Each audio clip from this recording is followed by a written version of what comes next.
All right, it is movie review time again, and I just recently took the opportunity to watch a relatively new movie, The Hunger Games, The Ballad of Songbirds and Snakes. Now, this movie is a prequel to the previous Hunger Game movies, and this movie tells about the rise of President Snow. And in this movie, you are at the 10th anniversary of the Hunger Games, and they're trying to decide if this is something they're going to continue doing. And the idea of having mentors for the tributes comes about, and they decide to go forth with this. And Cornelius Snow takes on a tribute from District 12.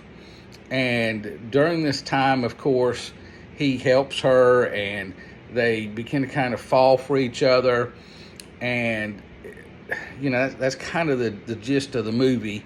And what happens, of course, to drive him into, you know, being the I say mild-mannered, person that he was, to President Snow. You see that path throughout this movie. Now, it is kind of a long movie. It clocks in at just over 2.5 hours. Now, I don't know how that compares to the book. I have not read the book, but I would assume from this that the book is pretty long. There's a lot packed into this movie.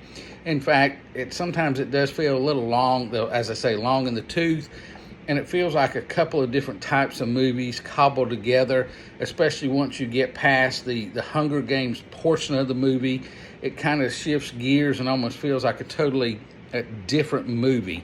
It's not a horrible movie by any means. It's been a while since I've watched the other Hunger Games movies, so I really don't remember a lot about them, and it's kind of hard for me to just compare this to those. But on its own, it's pretty good. The acting overall is really good, especially Viola Davis. Now, she plays the main baddie in this, and she just, every scene she's in, she steals it. We know that she's a wonderful actress, and she again proves it with this. Peter Dinklage is in this movie, and he does very well with his role. As I've said, due to the length and the amount of material in this, another small issue I had is sometimes you have certain characters that pop up here, and then they're gone for a while, and they'll pop up again later. And that kind of, some of the continuity just gets kind of lost there. But again, it's not a bad movie. If you like the Hunger Games movies, if you've read this book, certainly give this adaptation a try. I'm going to give it 3 out of 5 stars.